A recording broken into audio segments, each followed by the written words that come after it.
ఓం సదాశివసమారంభాం వ్యాసశంకరమధ్యమాం అస్మదాచార్యపర్యంతాం వందే గురుపరంపరాం. జ్యోతిషశాస్త్రాన్ని భావితరాల వారికి ప్రసాదించిన ఋషుల యొక్క పాదపద్మాలకి నమస్కారం చేసుకుంటూ, అలాగే నాకు ఈ జ్యోతిష విద్యని నేర్పిన గురువర్యులు జ్యోతిష బ్రహ్మ కీర్తిశేషులు శ్రీ ఈరంకి సూర్యనారాయణమూర్తి గారు, సూర్యశ్రీ దైవజ్ఞ గారి యొక్క పాదపద్మాలకి నమస్కారం చేసుకుంటూ, ఓం శ్రీ మహాగణాధిపతి నమః, శ్రీ గురుభ్యో నమః, హరి ఓం. వీక్షకులందరికీ నమస్కారం. జూన్ నెల 23వ తారీఖు లగాయితూ 29వ తారీఖు శనివారం వరకు ఉండేటువంటి గ్రహగతుల ఆధారంగా ద్వాదశ రాశుల వారికి ఈ వారం ఏ విధమైనటువంటి శుభాశుభ ఫలితాలు కలగబోతూ ఉన్నాయో ఈ కార్యక్రమం ద్వారా తెలుసుకుందాం. అందులో భాగంగా ఈ వారం ఉండేటువంటి గ్రహగతులను గమనిద్దాం. ముఖ్యంగా ఈ వారంలో శుక్రబుధ రవులు మిథున రాశి యందు, వృషభమందు గురుడు, మేషరాశి యందు కుజుడు, మీనమందు రాహువు, అలాగే కుంభరాశిలో శనేశ్వరుడు.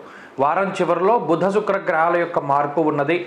కేతువు కన్యారాశిలో సంచారం చేస్తూ ఉండగా చంద్రుడు ధనస్సు మకర కుంభాల యందు సంచారం చేస్తూ ఉన్నారు. ఇటువంటి పరిస్థితుల్లో ద్వాదశ రాశులకు ఏ విధమైనటువంటి ఫలితాలు కలగబోతున్నా తెలుసుకుందాం. అందులో భాగంగా వృశ్చిక రాశి వారికి ఈ వారం సాధారణమైనటువంటి గ్రహస్థితి గోచరిస్తూ ఉన్నది.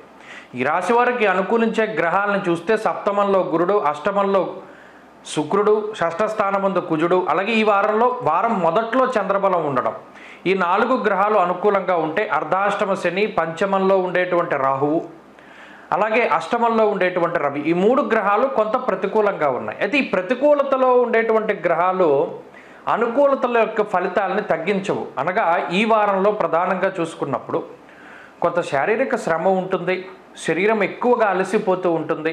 మీది కానటువంటి కార్యక్రమాలలో మీ యొక్క ఇన్వాల్వ్మెంట్, అంటే ఏదైనా ఒక పని మీది కాదు కానీ వాటి కోసం మీరు ఎక్కువగా కష్టపడతారు, లేదా ఏదైనా ఒక పని చేయడం వల్ల ఫలితం శూన్యమని తెలిసినప్పటికీ కూడా ఆయా పనులను చేస్తూ ఉంటారు. దీనివల్ల సమయము, డబ్బు, అలాగే శక్తి, ఈ 3 వృధాగా పోతూ ఉంటాయి.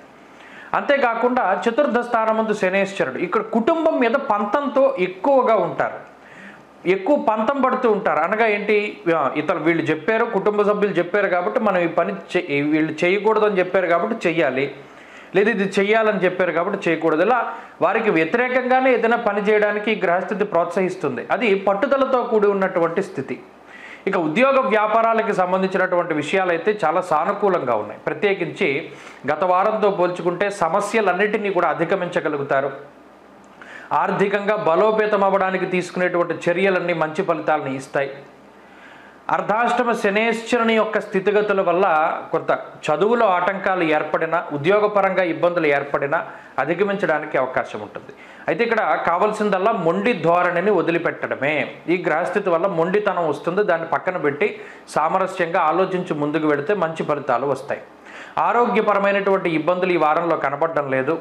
ప్రత్యేకించి అనవసరమైనటువంటి డబ్బు ఖర్చు మాత్రం కొంత కనబడుతూ ఉన్నది, దాని పట్ల జాగ్రత్తగా ఉండాలి.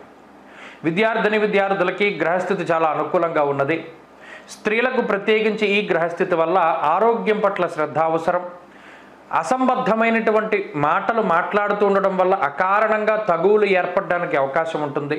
చెప్పుడు మాటలు ఎప్పుడూ కూడా వినకూడదు అనేటువంటి విషయాన్ని ఈ రాశి వారు గుర్తుపెట్టుకోవాలి.